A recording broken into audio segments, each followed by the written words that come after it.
All right, good morning, everyone. My name is Jared White. I'm the Director of Communications for the Florida Youth Soccer Association. Thank you for joining us today. We have the Region A DOC meeting here. Online today, we've got Mike Strickler, DOC of the Florida Youth Soccer Association. We have Andrew Simpson and also Mark Godwin here to answer any questions on the recreational side. So just to let you know, if you haven't joined any of our other webinars over the last 2 weeks, this is being recorded for YouTube. So please be aware that any type of recording sessions will be used via that online streaming once the video has been completed. If you have a question, please feel free to use the chat box feature listed on either the left or right-hand side of your computer screen. Also, if you want to ask any questions with your microphone or telephone, please feel free to use the hand raising feature, and either myself or one of the other gentlemen up here on the top of the screen will be able to help you. So with that, Mike, I'm going to pass it over to you. Okay. All right. So we're going to kind of put together a session here. And one of the things we're going to kind of use is the chat feature. So if you have questions, we'll kind of go through the ODP or the coaching ed process. We'll go through the ODP process. We'll go through the recreation, and we'll do the club development tool. As we finish each of those sections, Andrew is kind of watching the chat feature, and we'll kind of go through and answer any questions that you have on the chat feature. Okay. So we'll move on. Okay, so this is the group that we have in place right now. Obviously me, Derek Cullen, who's our VP of Player Development. We've got Mark Godwin, who will also speak here, is our Assistant Director of Coaching for Recreation. And then we got Mike Parsons, who's our Assistant Director of Coaching for Coaching Ed. And there's his email address. And then you got Andrew Simpson, who's on this call as well. And that's his email address. And then Ziggy Nagel, who's our ODP program assistant.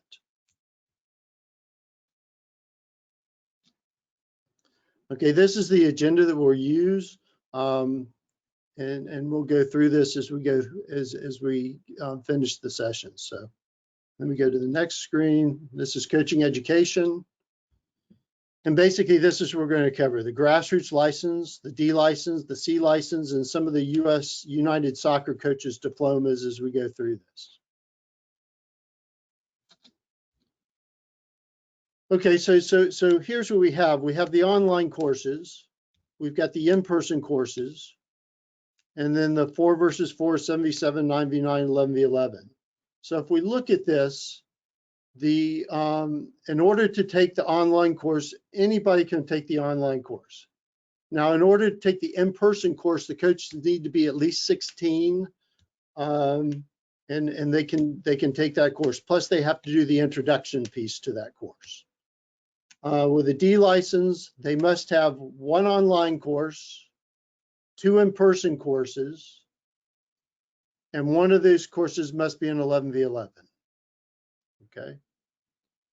And then if you have an E license, you can go directly into the D license. And then if you have a F license, you need to have the 11v11 in person. You have to go through the introduction piece and any other online course. Okay, as we look at this is a grassroots license update, and this is basically due to the COVID-19. So as we go through this, dealing with the grassroots license, as we do this with the D license, as we do this with the C license, and even the United Soccer Coaches courses, all this is basically due to the pandemic that we're in right now with COVID-19. Okay, so with the grassroots license update, first off, we'll have a 2-hour classroom lecture, is now virtual, and typically those are done either 2 to 5 days before we do the field session. So obviously, if you do it Monday, you have to do the field session on Saturday. So that's how we kind of put that together. So now, if you want to put together a grassroots license, Mark and I just did a field session last Saturday in Lake Nona. So it's one of those things that you can go ahead and schedule yourself for a classroom lecture. We'll do the classroom lecture, and then we'll talk about the field session at the end. Okay, realize that we're in Florida, and we know the geography of Florida, that in the north, they may be playing directly. In the South, we may have some issues that we'll talk about in terms of the field session. So as we're putting this together, realize that we have phase 1 to phase 3 right now in Florida. So that's kind of where we're at in terms of playing this. So when we go to the 2-hour field session, the COVID-19 policies will be in effect, that everyone will need to wear a mask and be socially distanced. No players will be used. Do something like this. So no youth players will be used. So coaches will now play instead of the youth players. And so be prepared to play. So now we're going to have the coaches playing as players. Soon as U.S. Soccer makes a change and we can go back to the regular courses, we'll bring the youth players back. But right now, only the coaches will play. Okay. And then we also have this other piece that we have in there that they can or cannot wear a mask if they're playing. Okay, we did a course in Lake Nona where none of the coaches wore masks as they play. Now, once they come off, they have to put a mask on.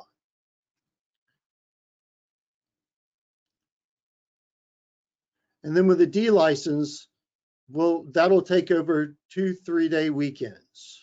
Okay, 2 3-day weekends. I'm sorry. This is the development period of 6 to 8 weeks, which we'll have between the first and the second weekends. So basically what we have is we have a course the first weekend from Friday, Saturday, Sunday, and then a 2 3-day course the second weekend with a developmental period in between. Okay, now that'll change, and we'll kind of talk about that with the D license as we go through that.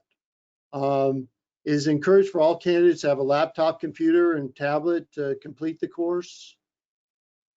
And then the D license will cover all 4 models, and then new items include formations and skill acquisition. Now, one of the things that we're doing now, we're actually doing this for a course we're holding in Auburndale. Okay. For this piece, it's a blended course, and U.S. Soccer is working on the blended pieces to this. So as we won't get that information until September, so we can't start doing these courses until October. Okay, so from October till the end of 2020, this will be a blended course. So we'll have to do webinars over 10 to 12 weeks, taking place in the classroom sessions, while the candidates will complete assignments in their home environment. So that's kind of putting the webinars and then the developmental period all together. And then at the end of that 10 to 12 weeks, in January, March of 2021, that's when we can do the field sessions, because they think we'll be better at that point. Again, this is based on the pandemic. We'll see how we go in Florida to see if we can do the January, March of 2021. But I think we'll be able to. But I think that, for example, if I got a course I want to do in Miami, okay, can we start doing a D license? Yes, we can, because all this stuff will be done virtually. Okay, now in January to March, can we do field sessions? That'll be something we'll kind of look at as we get close to that time. Okay, so can we start a D license? Yes, we can. Can we do a field session? We'll see in January through March. Okay, the FYSA instructors will hold, will hold the webinars. U.S. Soccer is working on the updates. Again, no youth players will be used. And again, we're not going to do anything now with youth players until afterwards. Okay, until the January through March timeframe. Again, coaches can play or cannot wear a mask. And then, we'll have the info once U.S. Soccer goes back to the regular situation. So now with the D license, we can do the D license. Like, for example, we're doing one in Auburndale the 4th weekend of August. We've got 14 candidates in that license. We can't take any more because of the way that the room's set up. So we can do that, but it's got to be one where we can bring the candidates in, and put them in spatial awareness. So for example, we were doing a course in Port St. Lucie. The field part we can't do in the classroom, so we're doing that virtually. Okay, the field part they can still do, but that'll be based on where you're at and how it's happening. So this is what we're doing now in Auburndale, but we're doing this in the rest of the sessions that we got going on in the D license. Okay. Okay, then we go to the C license, and FYSA will always hold 3 C licenses in Florida. Right now we've got 1 in Jacksonville, 1 in Palm Beach, 1 in Bradenton. US Soccer is holding those courses virtually until the end of 2020. So if you're in the course in Jacksonville, we'll kind of tell you how we're going to handle that. The field license and presentations for the beginning of the 2021 for the second meeting. So again, that's something that again will go through the, what's happening in your area in January through March. Okay, FYSA in 2021 will continue to hold 3 licenses. And if you're interested in hosting one, please reach out to Andrew Simpson. Okay. Okay, we have the United Soccer Coaches Diplomas. They're 4 versus 4, a 7v7, a 9 versus 9, 11v11, goalkeeping 1, 2, and 3, the National Youth License, and special topics. So really the module pieces, the 4v4, 7v7, 9v9, 11v11 are more like the modules we used to do with US Youth. Okay, US Youth doesn't do any more education, so now we're working with the United Soccer Coaches. Basically for those licenses for the 4v4 and the 7v7, 9v9, 11v11, it'll be $30 for 4 versus 4, and then $40 for a 7v7, 9v9, 11v11. Okay, the goalkeeping courses will be $50 to $100. The National Youth License is typically around $600 because it's over 2 weekends. And then we have special topics, which will be $50, and that'll be kind of, as we put together those courses with, and we'll talk in a little bit about it in ODP in terms of the partnership we have with Benfica. So that'll be kind of special topics. And again, if you have some ideas on special topics, we'd be glad to talk to you about that. Okay. So let me see. Is there any questions that I need to answer that I didn't cover in my lecture? Currently, no. Okay. All right, good. All right, let's go to the Olympic Development Program. Oh, before I go to that, one of the things I want to talk to you about a little bit about this in terms of the grassroots license and the C license is we are accepting people to be instructors, but the understanding is they have to go through the grassroots instructor license. Okay, right now, US Soccer is not doing any more grassroots instructor licenses, but if you have someone within your club that would like to teach these courses down the road, you must go through that instructor license to do that. Now, if you have a C license, you can go through and you can teach the grassroots license. Okay, you can do that. So again, that's a 3-day weekend. Okay, for the other one is you must have a B license or higher, and then you can do the grassroots license and the D license. If you have anybody in your area that you'd like to kind of promote to that, please send me the email, copy Mark on it, and we can go from there with it. Okay. All right. Let me move on to ODP. Okay, this is what I'm covering in terms of the Olympic Development Program. And we'll kind of talk a little about, we did a little ODP survey, and we'll kind of talk a little bit through that. But basically, this is what we'll cover. This is our trials. And again, this is if COVID-19 doesn't get worse. And you know how it is up in the Panhandle. we're in a little better shape. But in the South, we've got big issues. So we've held some events here. We held one in Fort Lauderdale. We held one in Auburndale the past 2 weekends. I thought it went well. We obviously learned some stuff. But I think that we're going to move forward with ODP trials. But again, we'll keep an eye on where the pandemic is. Okay, so these are the dates that we have. These are the pool training and team events. And again, these are the pool events. These are the team events. And then you've got the events, like we go to an event the end of February in California. Now, if we travel to California, we don't know. Because, for example, we have the event here in December. That's something that we should have the 07 boys here from California. They're not coming. Okay, so are we going to go to California in February? We'll see. Okay, but again, that's part of the pandemic. We don't have a lot of events that we have set up because we have an event here on the 24th through the 28th. We've got an event here, Lake Myrtle. You know, so those are some events that we're looking for, but we'll see how it goes and see where we deal with the pandemic as it moves forward. Okay. This is something that's new. Okay.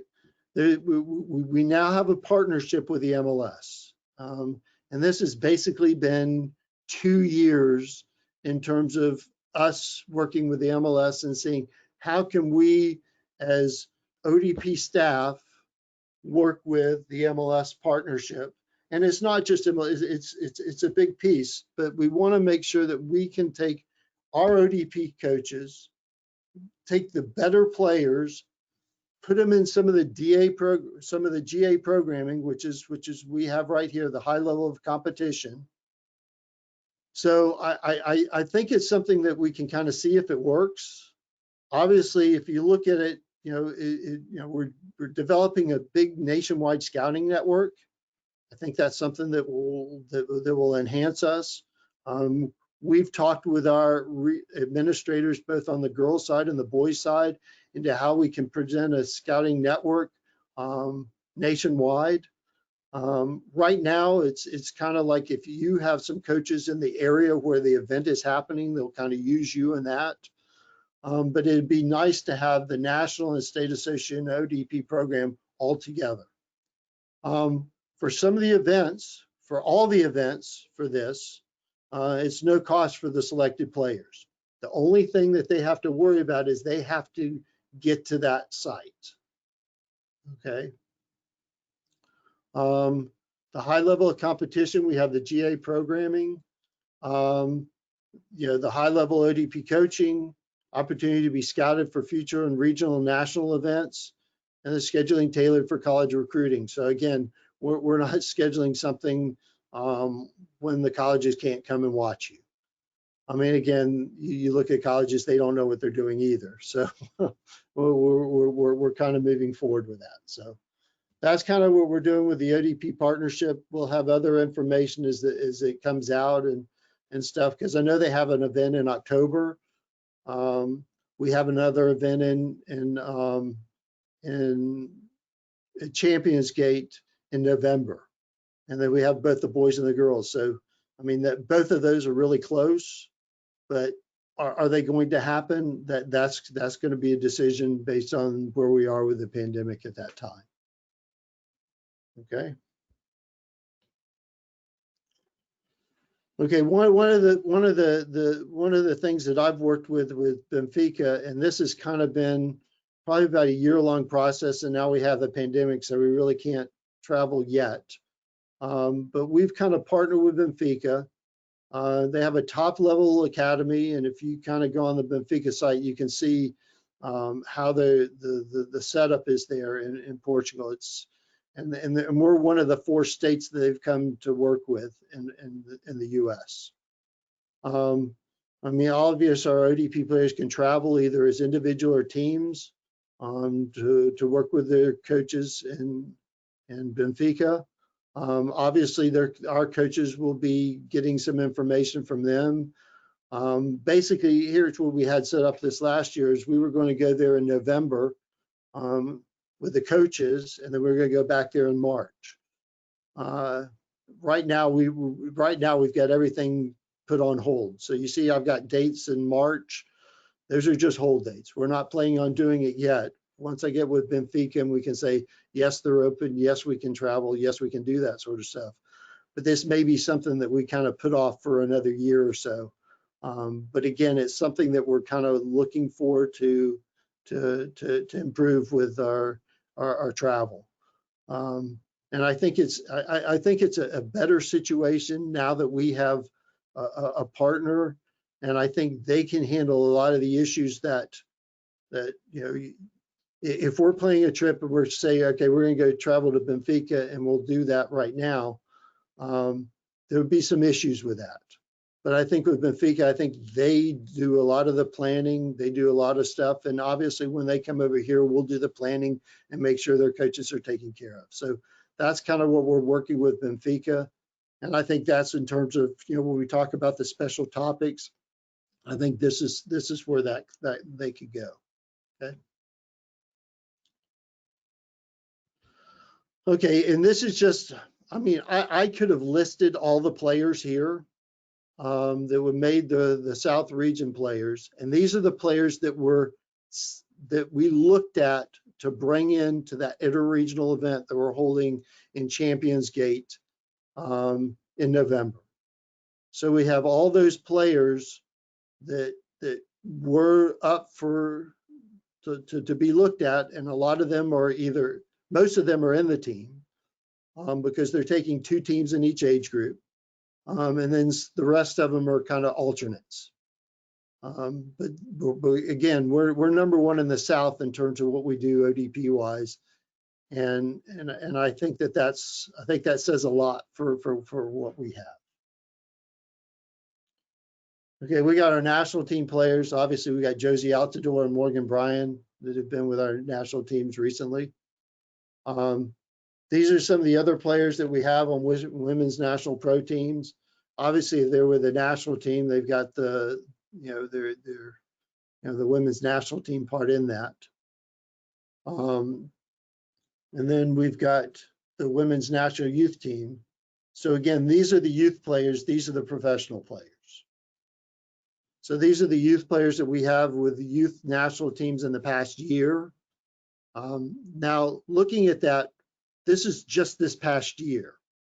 If I wanted to list you all the players in the past 10 years, we could do a whole presentation on that. But these are the players that we had in the past year. These are the players that are playing professionally, okay, on the women's side. And then the same thing we have on the boys' side. We got Jonathan Lewis, who's from Plantation. He's with the men's national team right now. We got Josie Altidore. And then we've got these other players that have played on different club teams and actually are with professional teams right now. And then we have these on the men's youth national teams right now. Okay, so again, if we wanted to list the entire list of players, of the players that I've had in the 23 years I've been here, it'd be quite a long list, but these are the players in the past year. And typically what we do with these lists, and we kind of do a process with all of our players that come into our camps, and then we did this the last 2 weekends, and we kind of went through them and talked to the players in terms of what would get you to the level that you want to be at. Do you want to be a region team player? Do you want to be a national team player? Here's what you got to do to get to that point. And then we go through, we talk about the players. So we can talk about these 2 players here. About Josie Altidore was an early developer. So we actually played him. He was going to come out that fall and got brought into the U.S. national team at the U17 level. Morgan Bryan, apparently she said we cut her the first year. But I think Morgan Bryan came in and was just an extremely talented player. And it's interesting, she played many different sports. So one event we asked her to come in for, she couldn't come in because she had a basketball game that weekend. So it's interesting how all these players, and we've got a lot of other players that we'll talk about in that process. But I think that's what we do. We like to talk to the players. I even talked to the parents about what we're doing with ODP these past 2 weekends, just making sure they knew where we were going. So if you have any coaches that are trying to do this, if you have ODP staff coaches that you'd like to recommend to us, one of the things that we have is we have coaches. So if they want to just come on to be staff, if they have a D license, we can bring them in.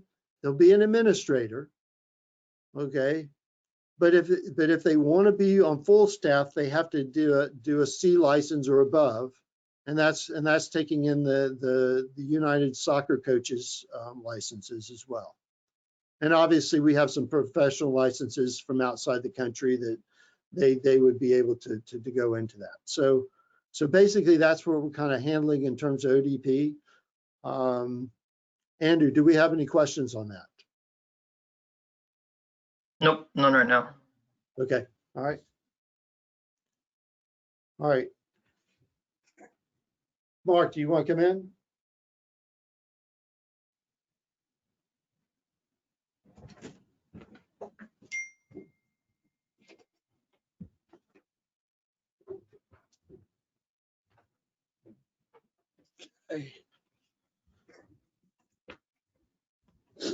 Okay, so good morning, everyone. I hope we're all surviving the pandemic the best we can. And we're going to get underway with one of the things that I did a presentation a couple of weeks ago as part of the webinar series on what we're calling the Introduction to Soccer program. And hopefully this is going to be part of the member benefits. The way I've actually structured it is we can give you as clubs the curriculum to this, but we can also, if you want us to, come out there and conduct these sessions. So what is the program? It basically is geared towards brand new players coming in, and in particular their parents as well. So, we want to get that interaction between both player and parents.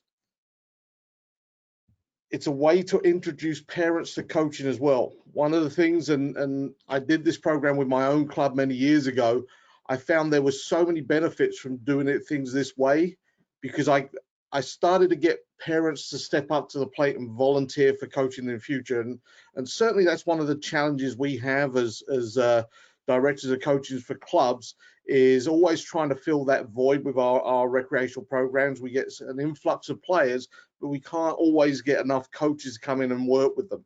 And we require those parents to do that.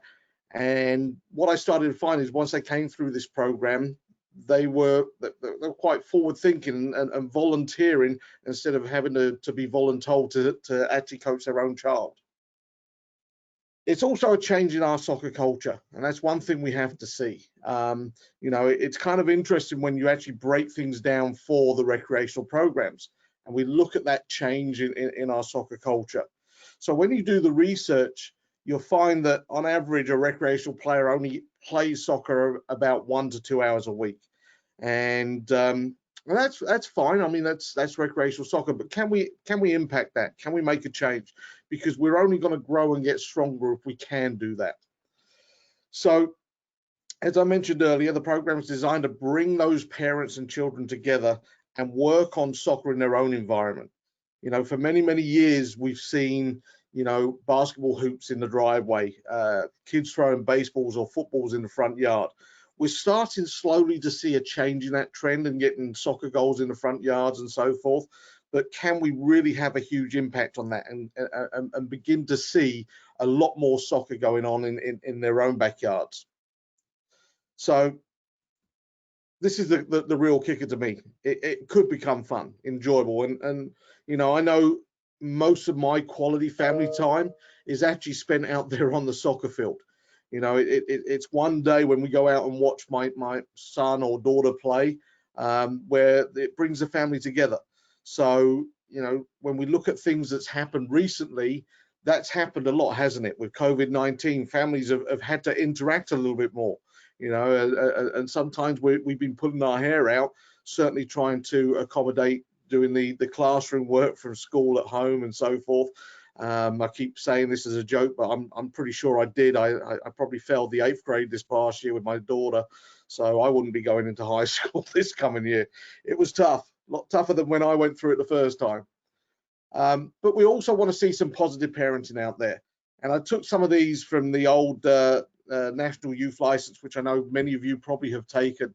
But this is where it all starts. We all know the abuse that comes from the sidelines is, you know, open your ears, nurse, my son's crying, he needs a diaper change. And that's the parental rage in the early stages. I know it's kind of humorous, but that's what we see on the soccer field on a regular basis, isn't it? So more about the program itself.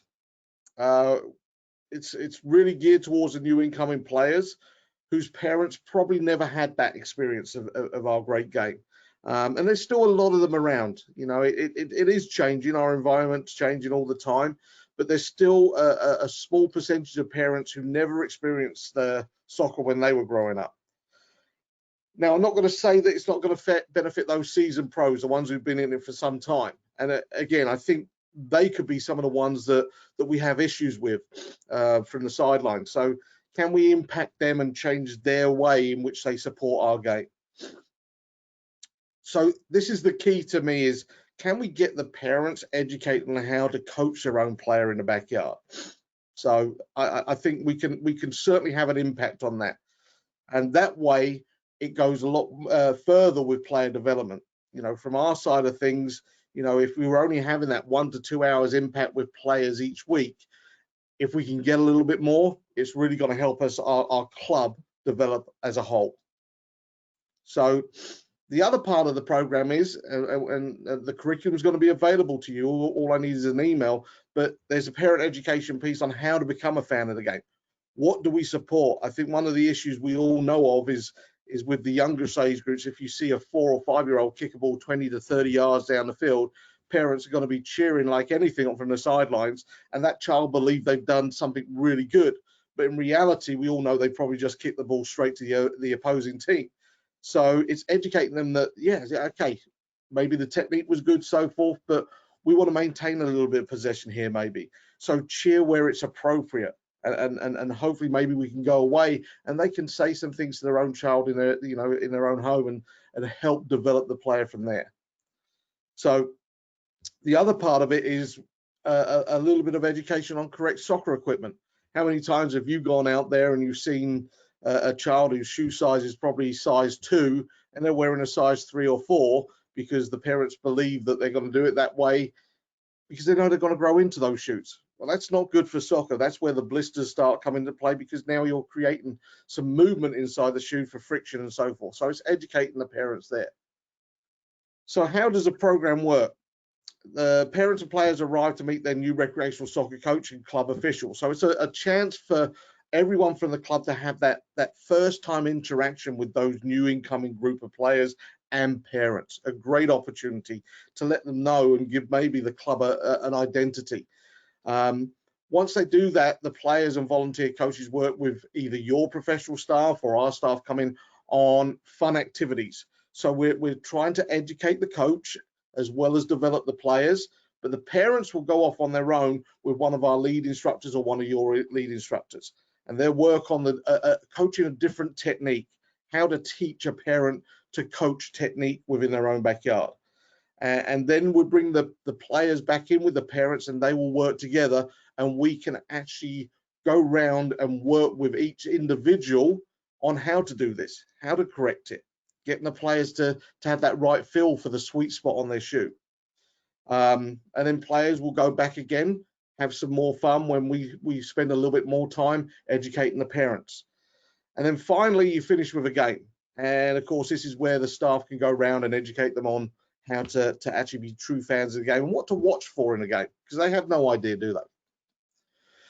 So as I mentioned earlier, we get the bonus of parents volunteering.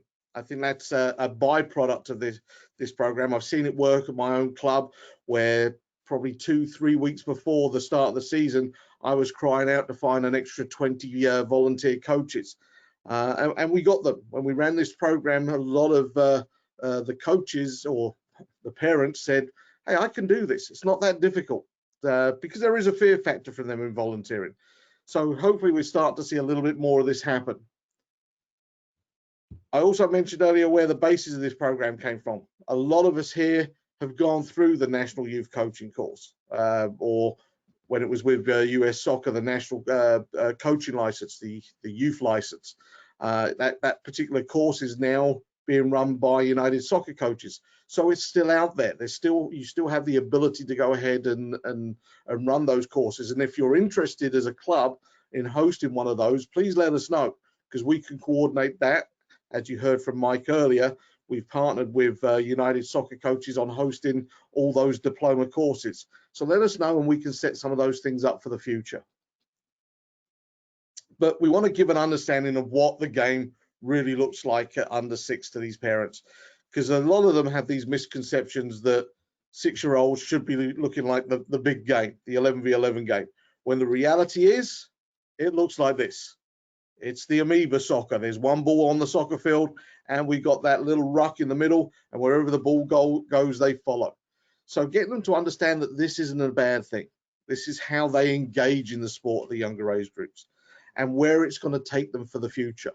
Again, you could use this program as a basis for under 6s and then take it to another stage for under 8s in the next couple of years. Add a few more things to the curriculum. It's entirely up to you, but this is a good starting point.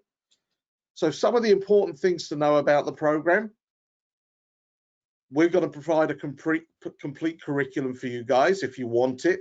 You know, we're not going to force it upon you guys. If you're interested, all you got to do is send me an email. We can also come and send our staff to you. So if you don't have that professional coaching group of staff that can go out there and conduct it, we'll come out there and do it. You can utilize FYSA bucks in order to do it, but there has to be a small fee, because we're having to pay our instructors to go out there and do that. But it's a great way, as I mentioned, to give your club an identity from the first experience a player and parent have with your club. So our goal is to get all those volunteer coaches on the same page. You know, if they've stepped forward to the plate, how can we get them to work together? And this is what you see out there. You know, all these different backgrounds come in and volunteer. You've probably seen it yourself. There's some that may have played soccer before, but they have no idea what coaching really is all about. The drill sergeant, you know, that certainly comes out there and gives that authoritative view on coaching, the former pro football player and so forth. And then the common one, I was available. And as we all know, sometimes that's a situation where we as coaches have picked up the phone and said, you know what, your daughter or son's been signed up for soccer. We don't have a coach, you're it. And you put the phone down and hope they're going to show up at the first practice. So we want to get them working on the right things. This one's interesting, again, from the National Youth License, avoiding the 3 L's, no lines, laps and lectures. We still see that going on today. But, you know, I think this is a funny cartoon where it says the kids goes, don't get it every practice, we dribble around the cones. We never play against the cones in games. You know, it's always something that's moving. So, you know, getting those volunteers to understand what coaching is really about. Can we put them in a reality-based training environment? Can we educate them on that? And also it's the same for some of the parents too. The other thing, and this is one of the last things we're going to throw in there, is these days it's tough being a kid. You know, we want to try and get that extra time with our players and get them working on, you know, soccer a little bit longer. And if we can, that's going to be great and beneficial for the future. But we've got to understand, this is what it's like these days. Kids have got a full slate of meetings and homework and so forth on there. It's tough to fit new things in. So if you can create something that's going to be in their home environment and it's going to give them quality family time with their parents, I think that's the best way to do it. You know, I look at my upbringing. I was out in the streets playing, having fun every day of the week, playing soccer. That environment's gone now. It's not safe anymore. So if we can structure it so the parents have an involvement in it, it's going to be so much better. But as I mentioned, this is one thing that we've created that you guys can have. I'm currently in the process because we're going through rebranding here at FYSA with new logos and so forth.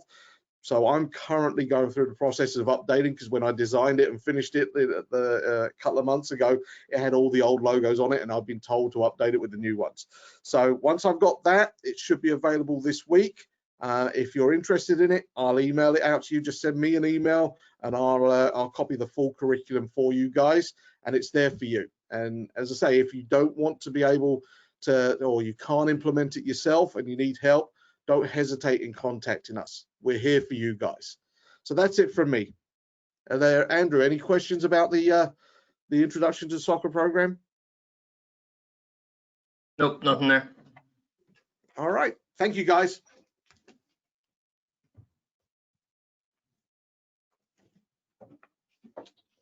All right, we will do the club development tool. Now, this club development tool, we have to realize that this was put together by the club development tool was designed by US Soccer and their technical staff. So basically what we did is we kind of looked at what they had and we kind of said what works for us, what doesn't work for us. So again, we'll look at this. It's basically a guide. The club self-assessment process is better for the youth development environment. So basically, I want to make sure that the club looks at this. The club looks at this, not somebody from outside. The club looks at this and says, this is what we're doing, and this is how we can improve. So any club can do this, from a grassroots club to a DA club. You know, can they self-assess the current club structure? You know, have staff discussions, discuss philosophies, developmental plans, and implementation of the developmental plans. So we have that we can kind of work with. These are the performance categories, and believe me, there's a lot more stuff in the performance categories. I want to kind of put that on there, on that session on here, but I didn't think it quite worked. But it's something that I can send to you that kind of goes through and kind of says these are the sort of things you're looking for. This basically was brought over to us, I think, from Germany, and they looked at our DA programs, and we're kind of taking the tail end of that and saying, how can this work with our clubs? Okay, so we've got a bunch of items here, and it's 12 items, and each of those we have a bunch of categories. So we may have 4 categories for soccer. We may have maybe 6 categories for staffing. I just picked out some of the top places right here in terms of kind of what they're looking for. So as we go through that, one of the things that we have is we got to decide what club we are. And again, is our club in between here? So maybe this would be an A, B, C, D, and E, and go at it from there. So this would be a top level club. This would be kind of a grassroots club. And maybe we have a club D, which doesn't even have these players that are participating in Region Cup. Maybe they're just in-house leagues. So again, that's something that we can kind of help you with. And again, one of the things we're working with is we haven't set this stuff up. We've worked with it in the coaching committee. We've got it ready to go. The only thing we've got to put together is the survey for it.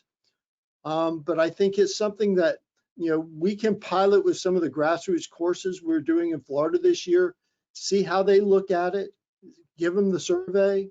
But again, because of the pandemic, we haven't brought this out yet.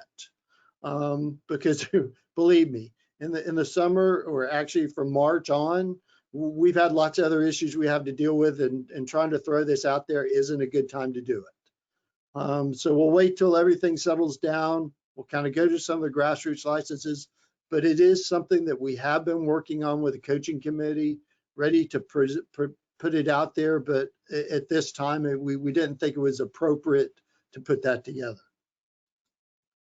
Okay, and I just want to give you kind of the people we have on our coaching committee right now. These are the coaches that we have on there. And again, as we're talking about this as we move forward, I mean, there's a bunch of different ways that you can help us, and there's different ways we can help you. Okay. If you want a coach that wants to be part of the instructional staff, I need to get their names. We need to get so that when they start doing those instructor courses again, we can put those coaches in there and get them done. Because typically US Soccer pays for them to come in, and we can kind of help the coaches get to that level.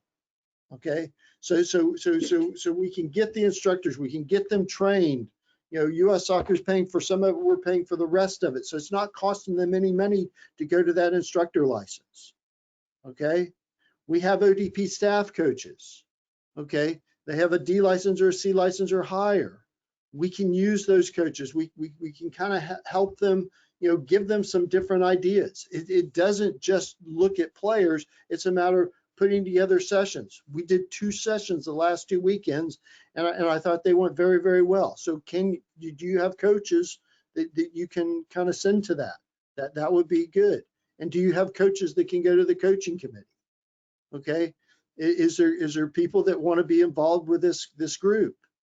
Because I think as you work together, we can work together to kind of solve some of the issues that we have coming up. Now we've got the pandemic, and that's putting all sorts of issues, not only with the clubs and how they're going to put their stuff together, but we've got a big state, and in the Panhandle, they're doing different things from Region A, and that's one of the reasons I wanted to kind of do this. Is we're talking to the Region A coaches right now, okay, and we know that you're dealing with a lot more issues than the people up in the Panhandle. So we understand that, and that you have issues, and if we can help you with those issues, we'd be glad to help you with it. Okay, if there's stuff that you think we need to do, that we'd be glad to help. But you see how we're doing the coaching education piece. I think that can help you. You see how we're doing the D license piece. I think that can help you. And then some of the last things that we talked about is we talked about, oh, sorry.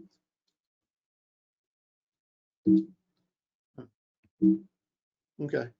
So when I get to the questions at the end, one of the things that we need to realize is we have lots of issues going on here.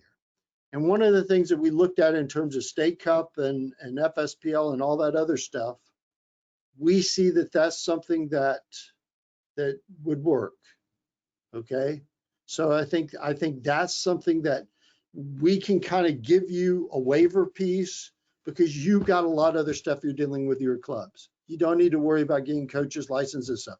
Can you begin those licenses? Yes, you can. We've given you some ideas to do that. But in terms of coaching FSPL, Sunshine Cup, you know, we've got State Cup, we've got President's Cup. I mean, if your coaches don't have the license, they need to begin to work for that, but we can give them a waiver for this year, and then we move on from that. Okay. But again, we've got ways that we can help you. You got ways that we can help us. And I think overall, I think if we take all these groups together, we got Mark working on the recreation side, we got Andrew working on the coaching ed side, we got Ziggy working on the ODP side, and I'm kind of looking over all the top of it and seeing where do we want to go to next. Okay. So any ideas that you have for us, any questions that you have for us, if you don't have them in the chat group right now, I mean, please feel free to send me an email, send Mark an email, send Andrew an email. We can kind of help solve those problems as you're working through to kind of how am I going to solve this new situation that I'm going to deal with. Okay. So Andrew, do I have any questions now? If not. No, it doesn't look like it. Okay. All right. So if anyone does, sorry, I'll back up. Dave Olano asked if you could talk more about FYSA's now our partnership with United Soccer Coaches and their courses. No, we're doing, I mean, basically, to be honest, Dave, we haven't even started that yet. I mean, we've got a partnership. We started in January. We're getting ready to run some courses, and then the pandemic hit. Okay. So basically right now it's something that we'll just start with. I mean, you see the prices that we have for those. But if you're interested in getting involved with that, because obviously, you know, if you are work with the, I'm sorry, I keep thinking NSAA, and I'm trying to, it's a United Soccer Coaches group. If you can work with them, we can have you work with us to put on some of those courses. So if you're interested in doing the United Soccer Coaches group, we can kind of slot you into that sort of role. Anything else? Nope, that was the only one. Okay. So if anybody else has questions, feel free to reach out. Yeah. So again, I'll go back to the start.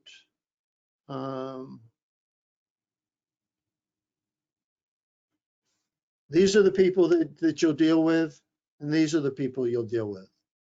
So I'll kind of leave this up there. You got my address. You can get Mark's address. You can get Dara's address. There's his email as well. But these are yeah, Andrew and Ziggy. Those are the people you need to deal with most. So that's kind of their email addresses. And again, this will be posted so you can kind of look at it and get that information. So again, we're excited to kind of move on. It's kind of, I'm getting kind of tired of these virtual meetings. It was nice getting out and talking to the parents and seeing the parents' eyes and listening to their questions, and seeing the players' eyes and listening to their questions. I mean, that was nice the last 2 weekends. But I think we need to kind of, you know, be ready to stay virtually, but hopefully we get a vaccine and we'll be back to normal again. So thank you very much. I appreciate your attending. And again, if you have any questions, please feel free to ask. All right, thank you.